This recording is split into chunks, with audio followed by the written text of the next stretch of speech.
Hello, hello, hello. Mary Kay Smooth here. How are you doing? I'm hanging in pretty good. Pretty good. Uh, I got a little sleep, not enough, but I slept a little last night. Better than I have been. Um, so here we are in the Mary Kay Retinol pool. So I'll just get it going. Um, how's everybody doing? I I've been running around today. We had to go to New Providence. They have a group for people that do similar jobs to my job as a tech coach. Um, the the bigger districts are a little bit different, but it's mixed. It's big districts and small districts, and um, we uh, we are well, we're in the number two largest district in the state of New Jersey, and technology wise, I'd say we are on top of the deck because we have a lot of amenities that none of the districts really have. But so sometimes when we go, it's only okay. And today was one of those days. But they had a demo of a product that Elizabeth used to have before I got there, and it was you know how in technology sometimes, especially with the school districts, there's a lot of products that step on other products. So you try not to buy products that do the same thing, and especially when you got the number one product in that area. And because we've been doing this for a while, that's today we saw a product. I won't name it because it's not fair to them. um, we saw a product that really it wasn't a good presentation, and it was stepping on top of a lot of ones that we have, and even the other districts had them, because see, we're a district with over 40 schools. So with 28,000 students and about 5,000 staff members. So when you the some of the other districts, they might only have four schools. So it's hard to have a frame of reference. And I'm such a geek. um I'm glad God put me where I'm at, even though I'm a welderly, one of them old people that's still kicking a little ass.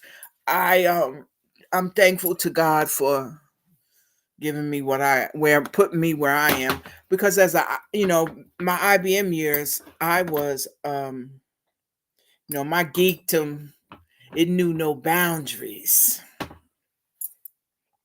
No boundaries, because we had toys, and I love toys.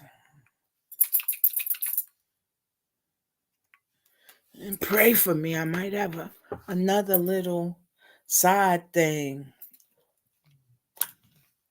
Um, because you all know teachers don't make that much money, and Elizabeth pays pretty good, but what we do, oh, I'm mixing, mixing, mixing, and it's going down my hand in between my fingers. Um, so I between the Mary Kay and after school classes, because I'll start that probably next week, and then we will really get on the road, because we have a lot of new teachers that don't know the technology, and then we have a lot of teachers that are new to our district, but they're not new to teaching, that don't know what we have. And it's harder actually with them because they came from another district or some other districts, and they think they know more sometimes than they really do. I'm, I'm trying to be nice. Don't make me be mean. So that makes it, during the day we're getting we do a Teams meeting from 8:30 to 12, 4 days a week. So any of our staff members can come in and we'll resolve their technology issue. Even though my job is software, we support software and websites that they use inside the classroom. Um, we have a hardware department. See, we have services that aren't readily available in other districts, to tell you the truth. And you know that I'm from Newark, and I tell you the stories of being a kid, seeing the African American takeover of the major cities, civil rights mayors in the late 60s, early 70s, and Newark was one of the first. But we have not in Newark, Irvington, East Orange, Jersey City, Paterson, Atlantic Cities, Trenton, Camden. We have not done the best job with technology. And that's why when the pandemic came, you saw two cities that had no computers for their kids, and everybody else was short, while Elizabeth, a Hispanic run district, wasn't.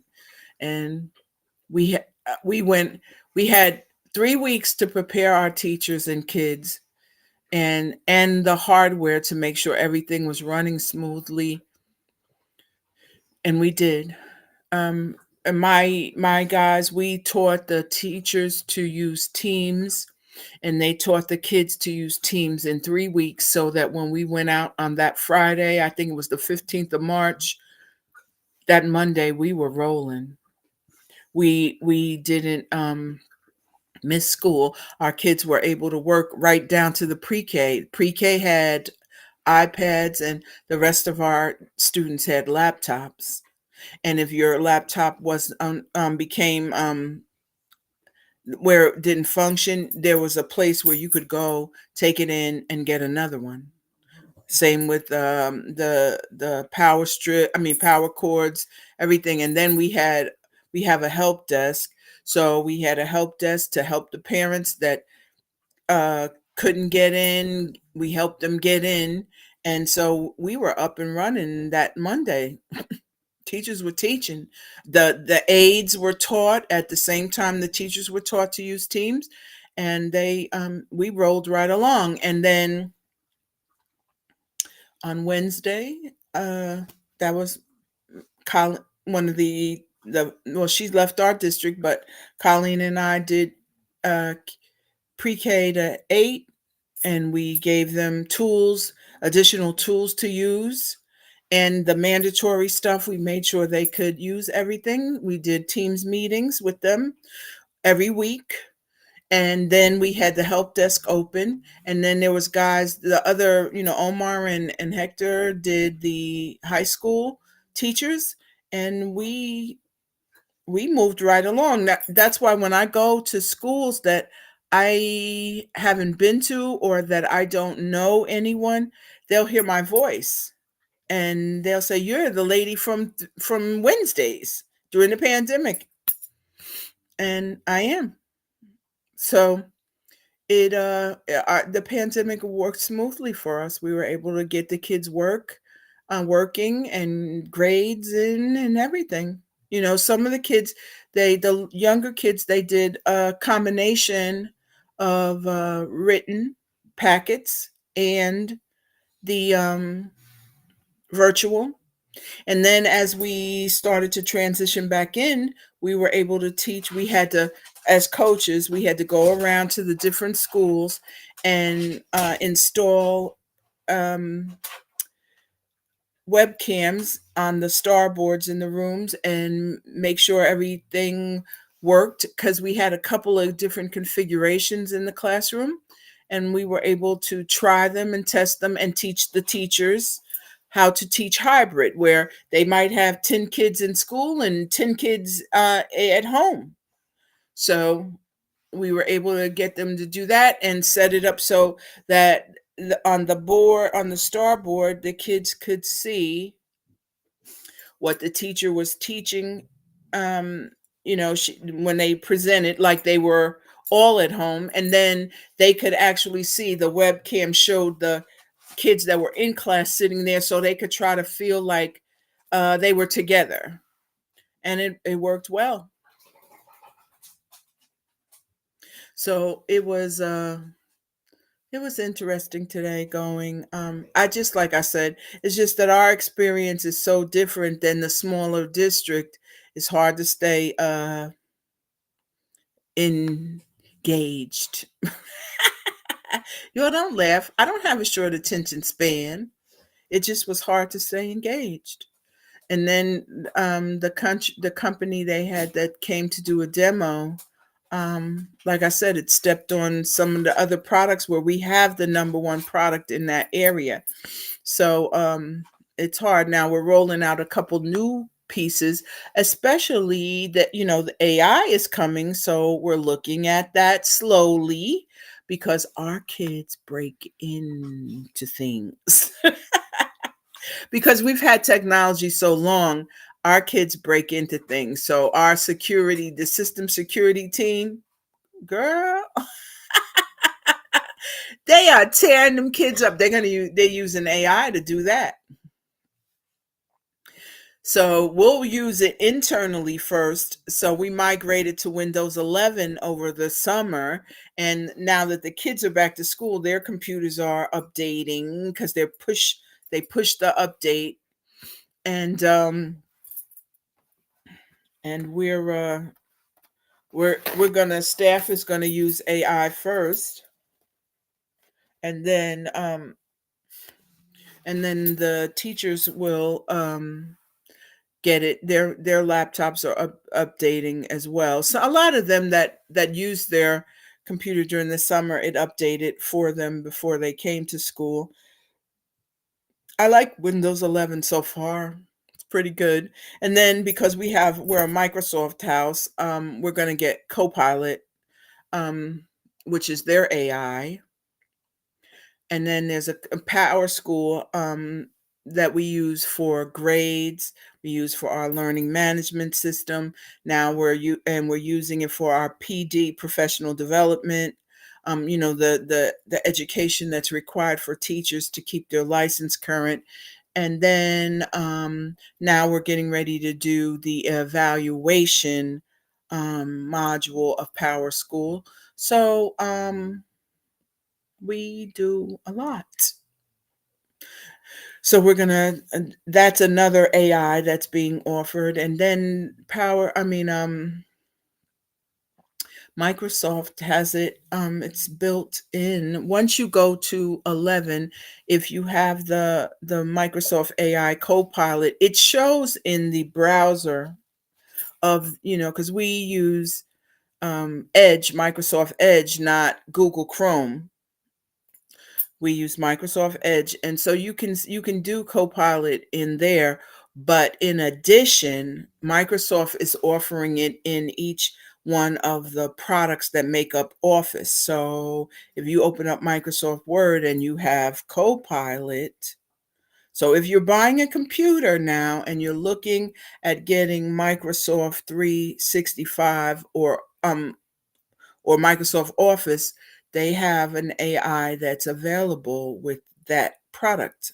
So in Word, there's an AI product to help you write on the level that you need. Like you could tell it, you could write something and then say, convert this to a corporate level, convert this to layman's terms, and it will do that. And if you have a Teams meeting, you can tell the AI to give you all the key points, It'll record and give you the key points written out. It'll help you speak better if you're presenting.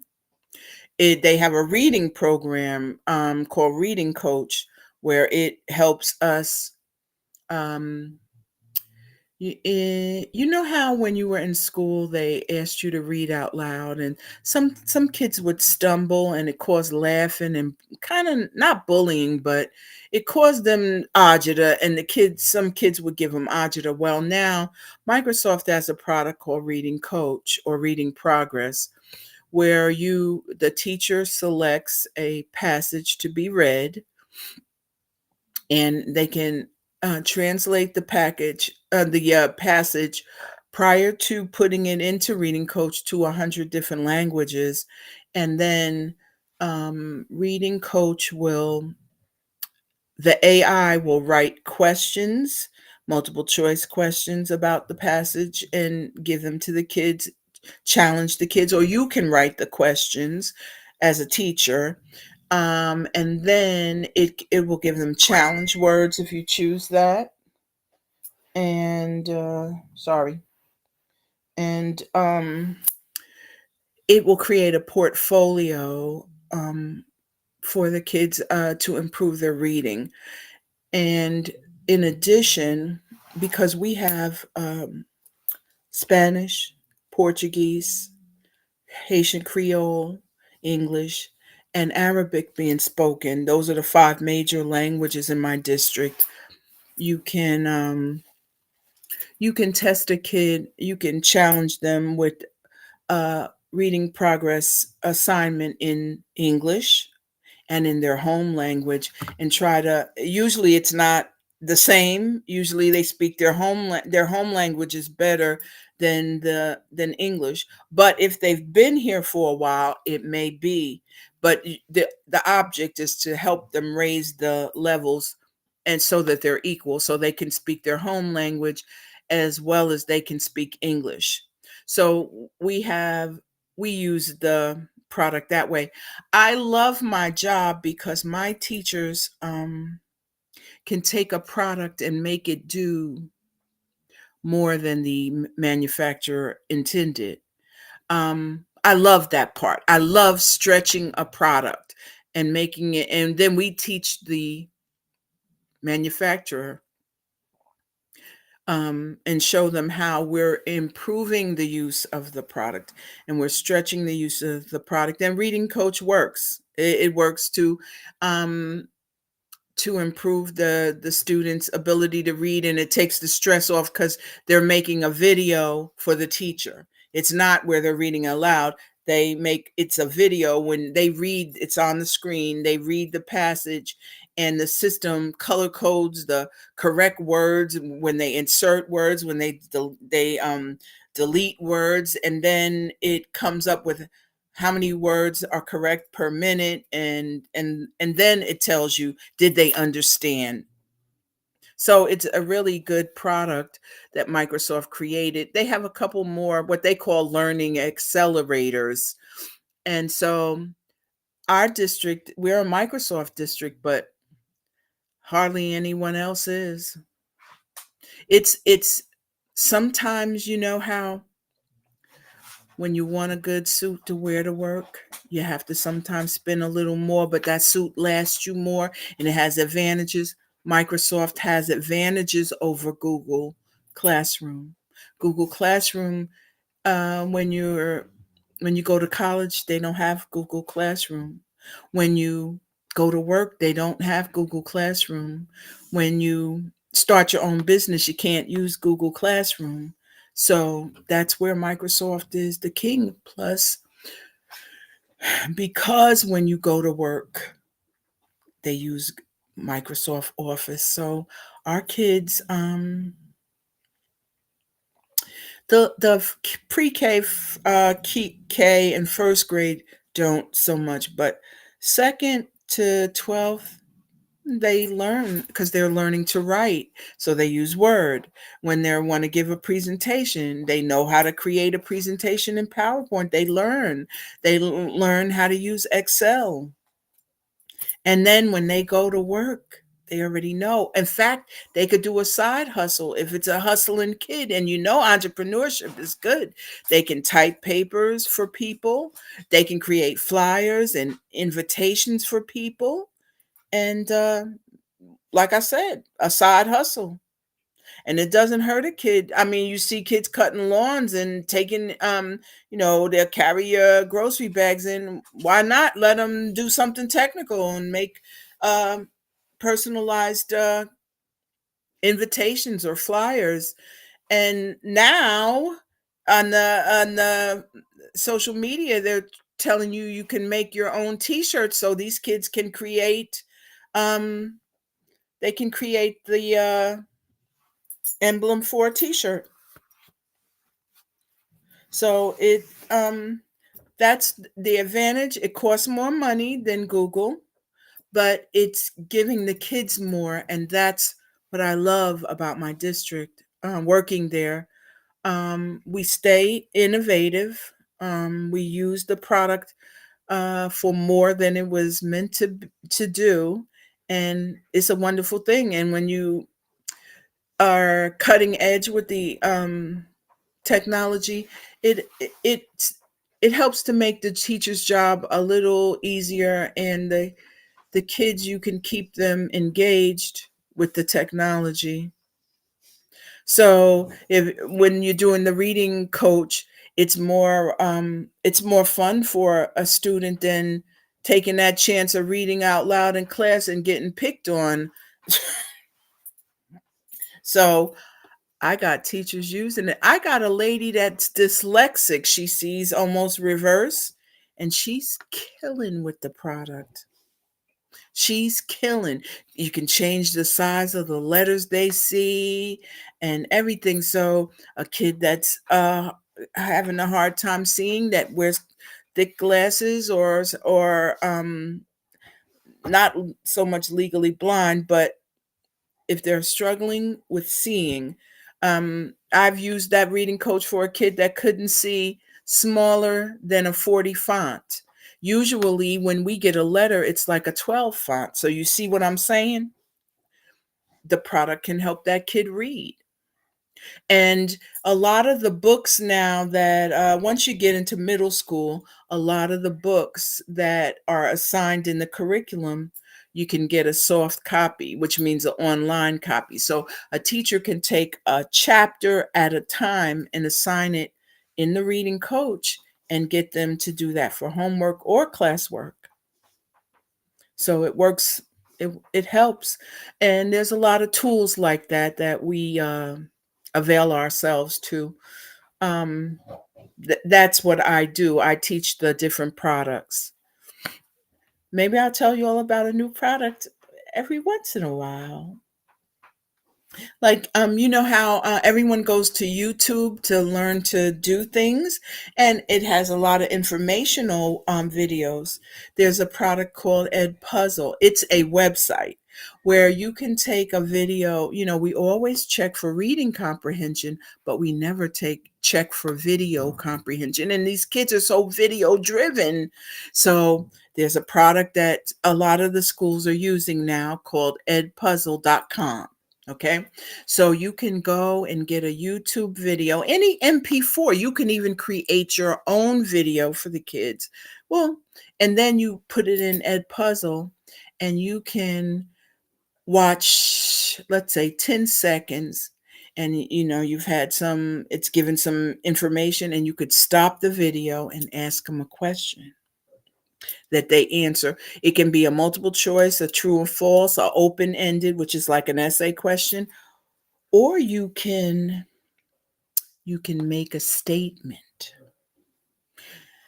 um, and then you let they answer the question, or do you issue the command, they do whatever you told them to do, and then they hit enter, and it goes forward to the next one. And so it can be used for kindergarten or 12th grade. I love that product because like the little kids, they learn to read with phonics. So you could take a snippet. When I say a snippet, Edpuzzle also allows you to cut down a video if you own, and you can just use it for that. If you want to make a short video out of a long video that's you've made, or that's on YouTube or TED Talks or any of those MP4s. And so if you know that a kindergartner has a minute and a half attention span initially, you could pick a phonics video and cut it, shorten it, pick a piece of it, and say you work on 2-letter words, 3 of them. Instead of having 10 minutes of them, you just take your little minute and a half, your 2 minutes, and you stop the video. After the first word, you stop the video, and maybe week 1, you say repeat the word 3 times. So the kids stand up and they repeat. You show the video on the big board, and they stand up and repeat the word 3 times. Then week 2, you might show the same video, and you say write the word 3 times, and they write the word 3 times. And then by week 3, you might be using your laptop or your iPad, depending on what grade you have, and you could tell them to type the word 3 times. And then they kind of worked on, you've got some review. You could even do it daily and do it, make them, one day you say the word, one day you write the word, one day you type the word.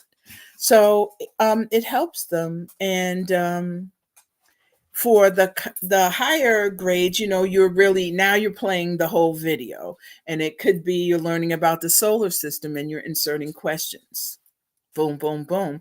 And because we use what they call a learning management system, it can, for the true and false and the multiple choice, it will auto grade, um, and put it in the grade book for them, so they use that for classroom work, because it's, a teacher has to give so many grades a semester, and it's tracked, by the district. So those are tools that we're using in school and in Elizabeth, and that's what I'm telling you. And we got a zillion of them, so a teacher can keep it engaging.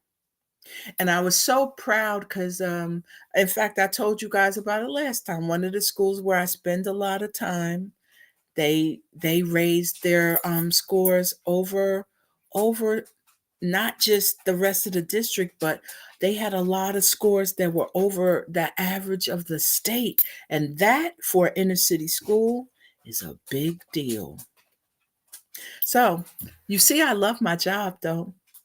Um, I got one more thing to put. I got to put on my night cream, or I forgot. So yes, I have fun at work. I love the kids, and like I've been, telling you about. Daddy loves he loved the sports, because during his time, that they were able to use that to get a free education, while for me, I'm getting them to use technology so that they can change their lives with technology, because you can go from clerical all the way up into the 6, and if you're a creator, 7 figures, 2 commas. 2 commas. um and I'm hoping that we get what they call esports soon. um I know a lot of parents are against gaming, but it's a new day, and there's a lot of money in gaming. So that's another viable track for kids to do. And Elizabeth has been fairly innovative in the classes they offer in technology. So that will allow them to even expand the breadth and the depth of the technology classes that are offered. And the esports, the gaming portion, is an after school function that they compete like they would football or basketball, but they compete in um, gaming.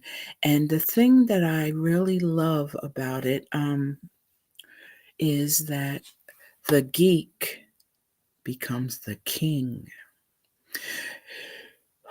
Typically, people see that the gamers stay in the house a lot gaming. Okay. So if you got a child that's a gamer, yes, you do want them to be out, but they're typically more introverted. But when you go to some of the high schools in New Jersey and you meet the gamers that are participating in esports, their personality is out now. Because now, like I said, if that school is winning, those guys aren't the geeks, just the geeks anymore. Now girls like them. Now they speak more. They're not so quiet and introverted. They come out of themselves. They're proud of the fact that they can win, and it's celebrated. In esports, they are having spectators watch, and it's also online. Um, the colleges are offering scholarships for esports. Every one of the colleges in New Jersey has an esports team. Seton Hall, well, near me, okay? I'll tell you what colleges I've seen. You can go to their websites. Seton Hall has an esports team. They wear a uniform. They have a lab, like an arena where they play.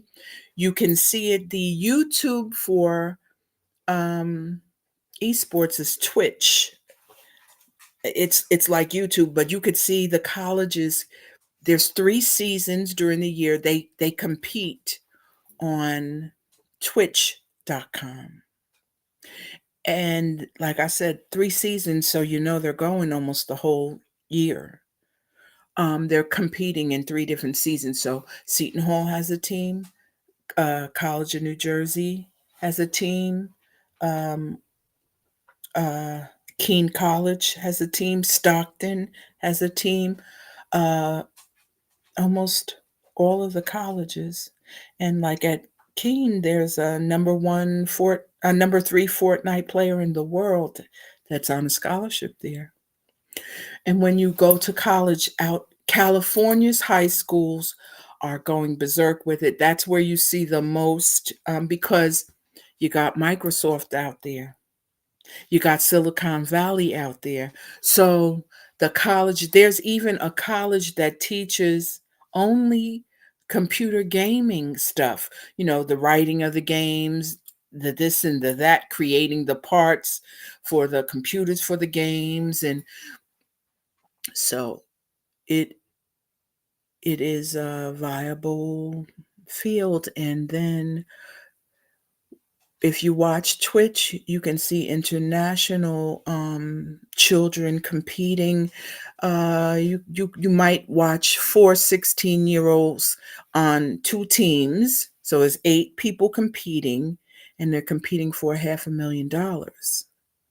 So outside of school, there's money to be made as well. And then those kids get a following on social media, and they're making $10,000, $15,000 a month because they have a following. So don't knock gaming, especially if your child is really good. My nephew, I think DJ must be around 28, almost 30 maybe. When he was about 12, I used to when they would get out of school, my friend Kathy would drop off DJ and her 2 kids because they all went to the same school, and they would stay here until their mothers got off work to come get them. And that's who got me into gaming, girl. Right here, I got the 85-inch My Xbox is attached. They started me with the driving game, Need for Speed. That, oh my God, the three of us, the two boys and myself, we'd be on there tearing it up every day. And then as it progressed and it went online, I used to play with them. So there was an adult with them because it's a mixed crowd. So you gotta keep your eye out. And so we would play the games where there was team stuff. Ghost Recon was the first one that I could remember. Two teams of eight, and it was a war game. And we used to play that. They used to make me be the sniper. So when they got killed, running out in the front, shooting everybody, they would respawn, which means get a new life and come. And it would bring them back to me. So I would be in the back doing the long range. Yeah, them kids was funny, but I loved it being playing with my nephew and DJ and Marcus. Those were my little kids that they got me playing. And then later on we did Halo, Gears of War, Call of Duty. We went all the way. And so it kept improving where you could get more than 16 players in a room. And then I figured out one night that there was spades. Ooh, child. You know, Evelyn Johnson taught me and Sharon how to play spades. Well, really, pinochle and bid whist. We could do all of that. So I was in, I was playing all day, playing with the kids and playing spades at night. Yeah. So I'm down for the esports, and I understand. And yes, you got to keep charge of them. When kids do anything, you have to keep your eyes out for them and make sure that they're not in danger or anything. And it's better for you. My father always thought that it was better to let me do things at home so he could watch and see who I was with than letting me be out. So this way you can, if you play with them, you can manage and not, I'm not, I wasn't their friend necessarily. I was still the adult, but I was a fun adult. All right, guys, I'm going to take off. It's been a blast. Love you. Mary K. Smooth.